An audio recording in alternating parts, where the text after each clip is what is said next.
During times of struggle, we question whether well-being or joy or happiness is important. And honestly, during times of struggle or during challenging times, well-being is even more important. It helps us stay healthier. It helps us be resilient to a whole new normal. It helps us figure out those challenges and get through some of those struggles easier. Here's how we do that. It's compassionate resilience. One of the first things to be resilient and to be compassionate with ourselves is to acknowledge things. First and foremost is to acknowledge our feelings. Often we will try to stuff or ignore our feelings. And what happens when we do that is they fester and they get bigger and they'll explode. And when we're in closer quarters, when we're trying to figure things out and we don't take care of those feelings and we explode, things can happen that we might regret. Things are said that we might regret. The other thing is if we acknowledge other people's feelings, it acknowledges and validates them. We see them as a human and we're not trying to fix anything for them. We're saying, I see you, I hear you, and I will sit here with you, whatever that feeling is. So acknowledging and validating feelings is very important when we're trying to build resilience.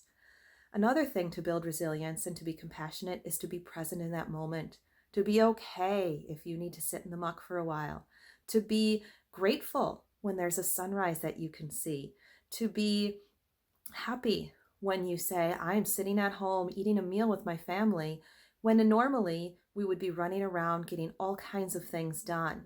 So acknowledging what is good, what is happening right now, and all of those things that aren't so good. Acknowledge. To build resilience and be more compassionate with ourselves, we need to move or exercise. We can get outside and we connect. First, moving or exercising. Oftentimes, we are not going to want to. It is paradoxical. We don't want to get up, we don't want to get out, we don't want to do it. And as soon as we are doing it, as soon as we have done it, we feel so much better. And it really helps our mood, our attitude, moving. Whatever it is that you enjoy doing or are willing to do, try something out. Maybe it's just a walk around the block, which gets us outside. And outside can help so much. When it's sunny and nice, it can uplift our moods, even when it's not very nice.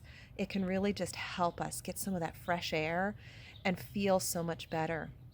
Finally, to build that resilience and to take care of ourselves, we need to connect. We are social, and we've been asked to limit our in-person social contact.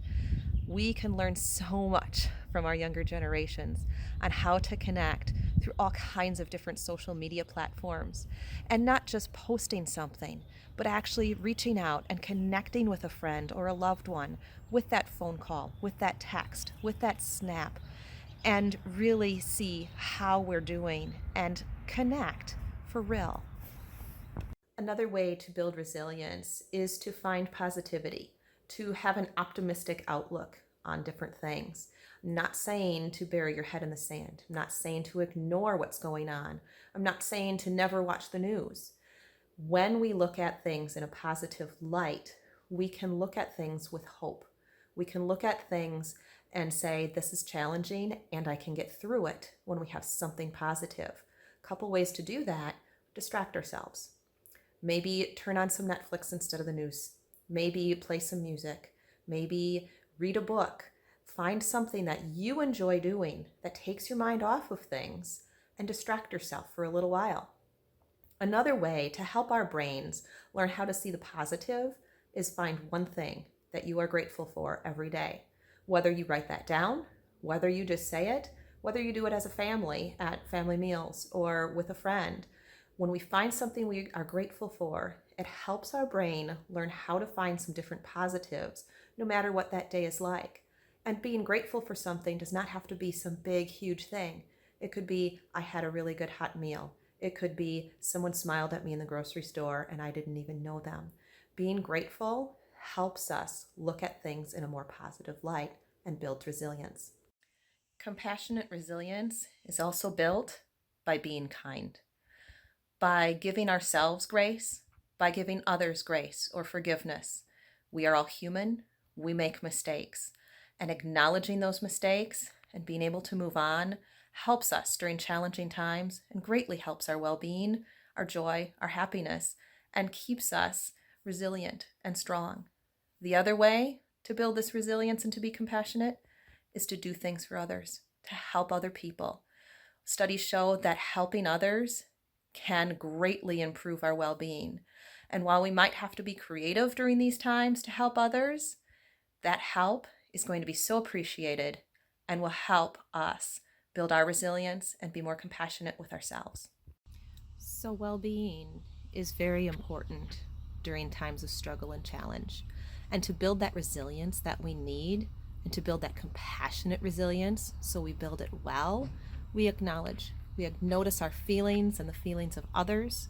We stay present in as many moments as we can. We take care of ourselves by moving or exercising, by getting outdoors, and by connecting with those friends and loved ones, even at a distance or on social media. We stay as positive as we can. We find those positive moments and build that optimistic outlook so we can have hope through a challenge. We can distract ourselves with those activities that we love, and we find something that we're grateful for every day so our brain learns those new pathways to find that hope and to be grateful and to stay positive. And finally, we be kind. We give ourselves the grace and others the grace and allow ourselves mistakes and that we're okay being human. And we help others as much as we can with however that looks today. We help others, which greatly enhances our own joy and well-being. We can build resilience. We can build it compassionately. And that is how we stay well during struggle and times of challenge.